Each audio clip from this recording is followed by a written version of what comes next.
Hello, everyone, and welcome to a very, very exciting day for this channel and for Western civilization in general, I think.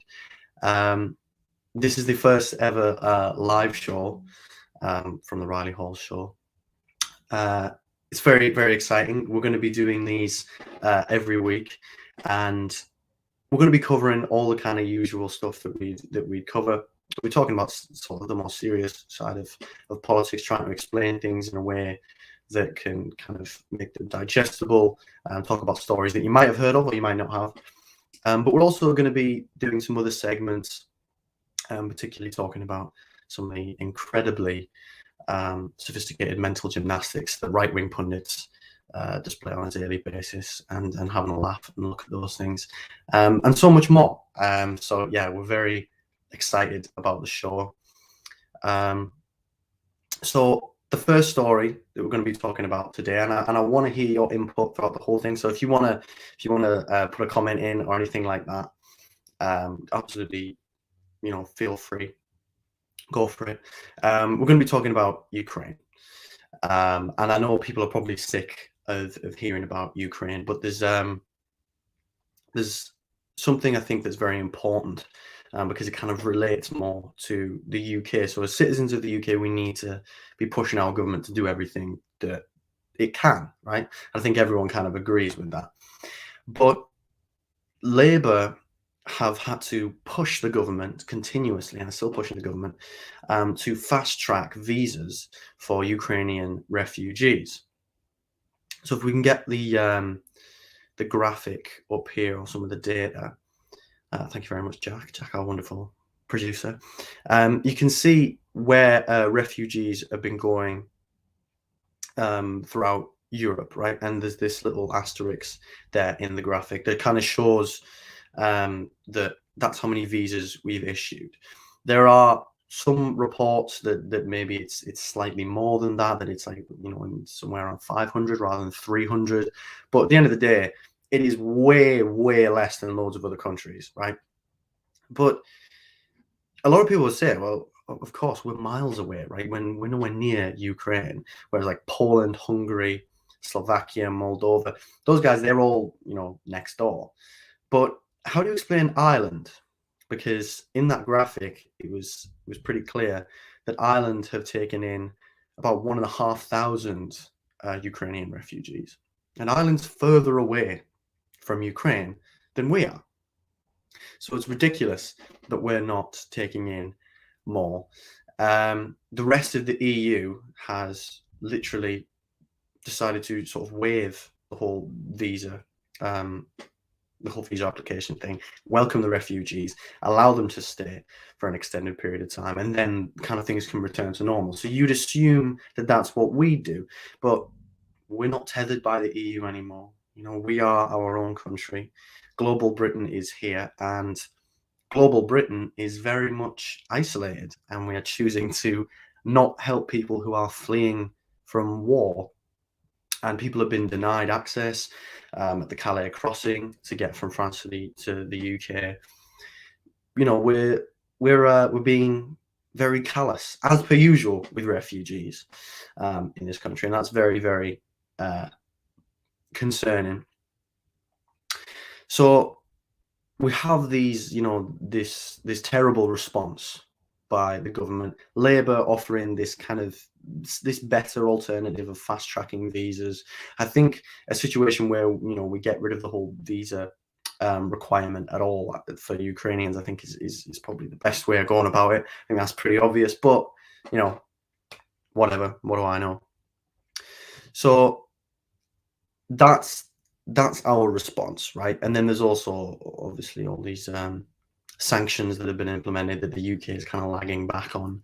Ours aren't nearly as robust as they should be.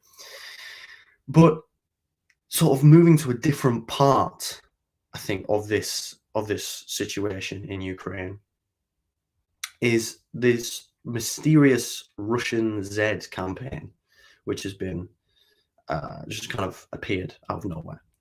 For those of you who don't know,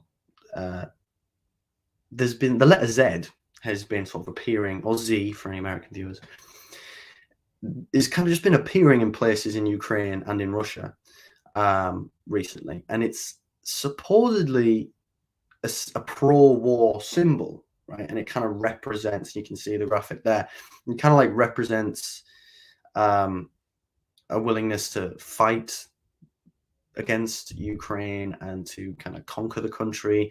But it's part also apparently of this phrase that some pro-war Russians are using, are talking about, for Russia and for the motherland and for peace, for justice. I don't really know how you can argue that it's for peace when you're literally going to war, but like whatever. So that's been popping up all over the place. So it seems like there's actually a lot of support for the war in Russia, and obviously some Russian soldiers in Ukraine have been doing that. And some people have even said that the Z or other letters on military like uniform might be meaning the direction that tanks are coming from. So people aren't really sure what's happening. They're not really sure where this is coming from. But what is clear is that this is not a grassroots campaign. It's very much not what you might think. It's certainly not organic and homegrown. These are state-sponsored political messages. There's like pictures, honestly, there's like pictures of people at these big parades with like huge Russian flags that are like 15 meters long in these like formations. It's like what ordinary people just have that or buy one of them and then go to a protest and go to a demonstration in their own country that's pro-government?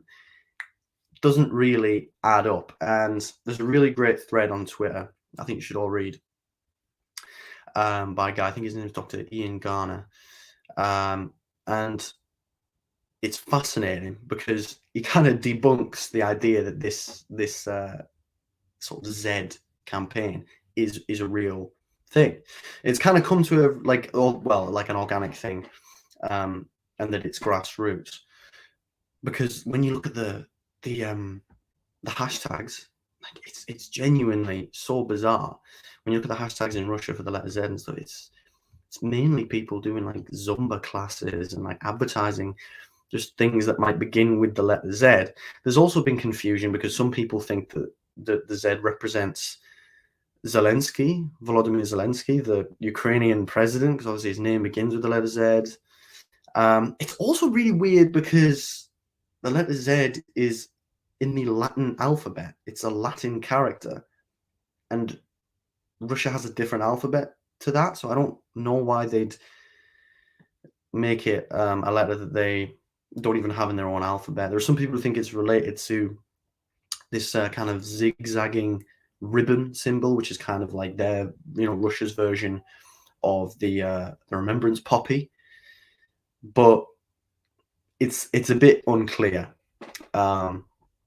And it all kind of, it kind of came to the surface when an athlete at the Winter Olympics was a Russian athlete. He was on the podium.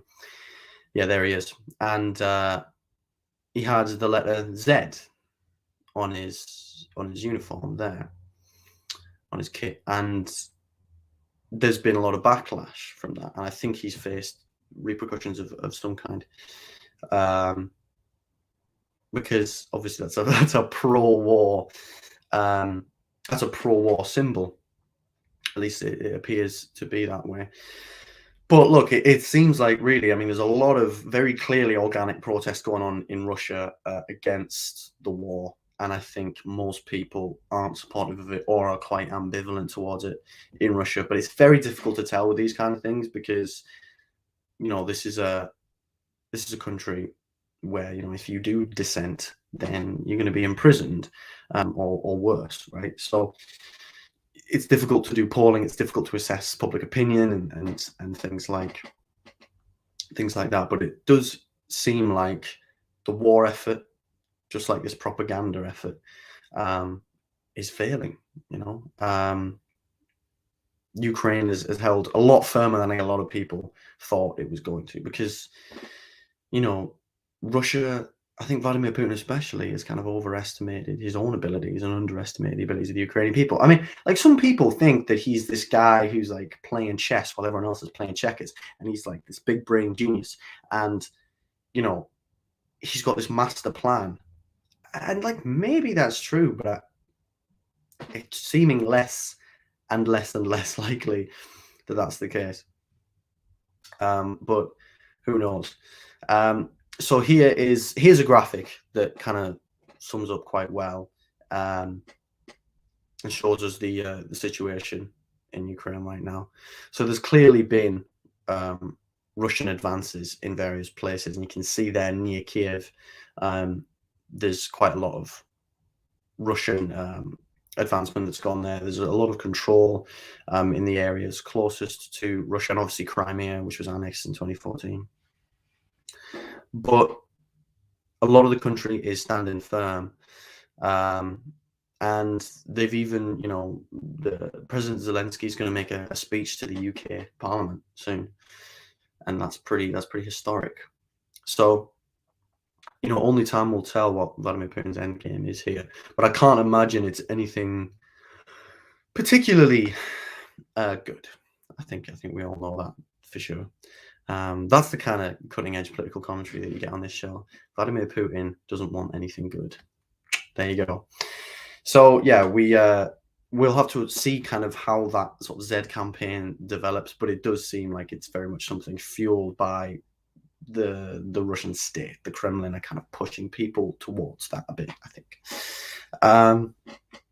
So the next thing I wanted to talk about is fossil fuel companies and fossil fuel profits, because there's an energy crisis at the moment, and people in many places around the world are paying a lot more money for their energy bills. They're paying a lot more money for their gas. They're paying a lot more money for their petrol.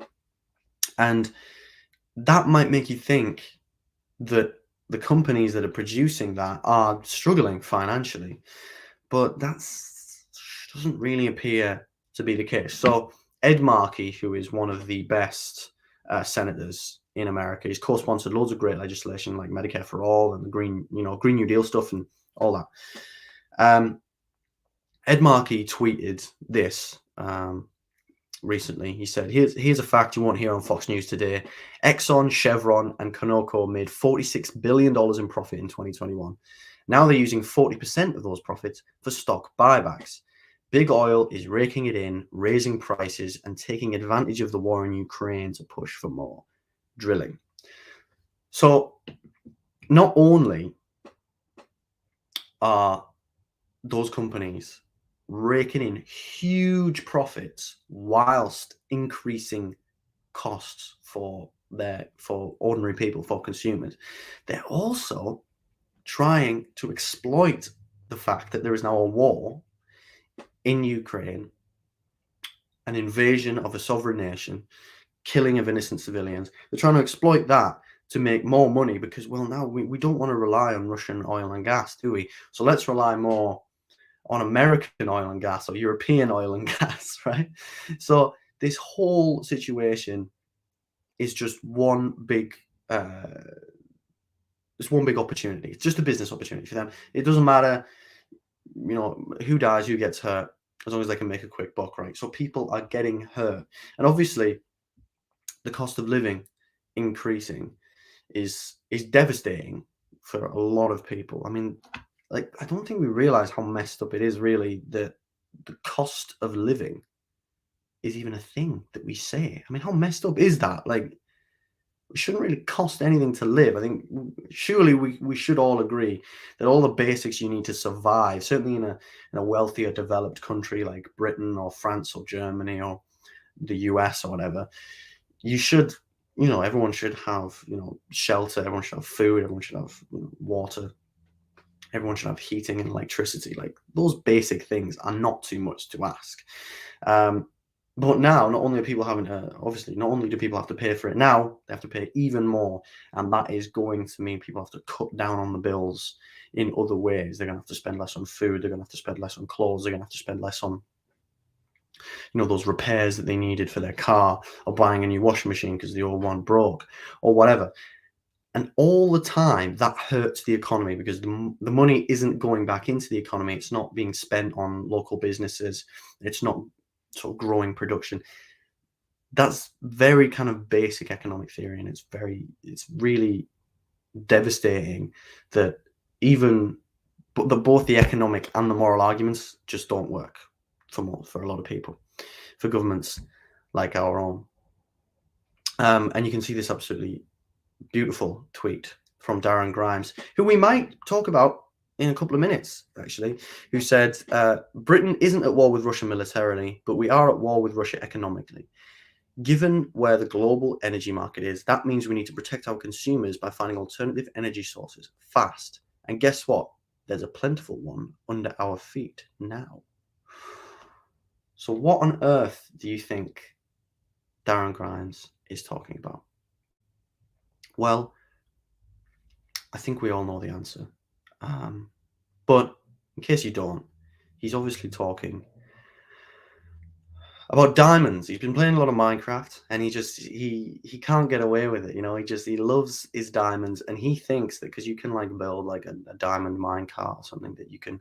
And I spoke to him the other day, and he said, I'm a gay working class northerner who's young and a Tory. And I know, Darren. And he said, and I think diamonds can, and he wouldn't shut up about it. But what he actually is talking about is fracking. He loves fracking, Darren Grimes, and there's a lot of people in the kind of conservative right. And Jack has asked a question: should the ban on fracking be reversed? And if you ask Darren Grimes, I'm sure he'd say, yes, we should have way more fracking because it makes it's good for the economy. It makes money. It creates jobs. It's certainly a less costly thing to set up, but it's far more costly in the long run than other forms of energy, renewable energy sources, whether it's nuclear power or solar power or wind power or hydroelectric or geothermal. Fracking is really kind of low on the list. Fracking also obviously causes tremors and minor earthquakes, which is very dangerous, and it contributes a tremendous amount of carbon dioxide to the atmosphere, which of course is very bad for climate change. So no, we should be doing more renewables, less fossil fuel stuff, less stuff like fracking. So, I mean, we've spoken already about Darren Grimes. And I think perhaps, this introduction is not needed anymore. But for those of you who don't know, we have a new segment on the show called Hot Take of the Week, right? The absolute hottest, just volcanic levels of heat, just absolutely sensational, like the center of the sun. And who better to start off this segment than Darren Grimes himself? He's a political commentator, Darren, for those of you that don't know, from the northeast of England, like myself. But he's from, I believe, Newcastle, which is a shame. He's well known for his, hypocrisy, double standards, and platforming people with questionable views. If we can get slavery was not genocide. Otherwise, there wouldn't be so many damn blacks in Africa or in Britain, would there? An awful lot of them survived. That's a clip from an interview that Darren did with David Starkey, the historian, and I use that word advisedly, who was saying there about how slavery couldn't be genocide because there are so many black people still around. He said damn blacks, which Darren seemed to find okay as he sort of nodded along continuously like a woodpecker in slow motion as David Starkey went on this slightly racist rant.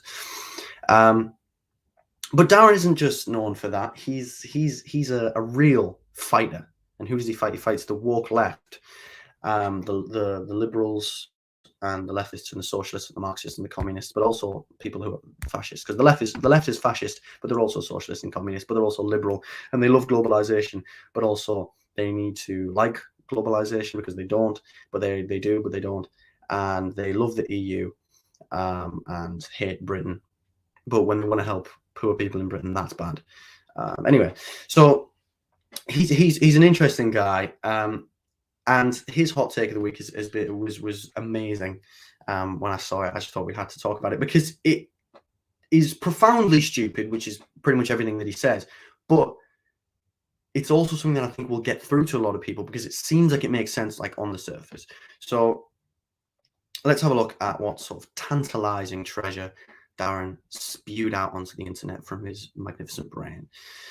So this is what he said. He said, if renewable energy is so cheap, how come those with energy suppliers that purport to offer 100% renewable energy are raising their prices in line with those who use gas?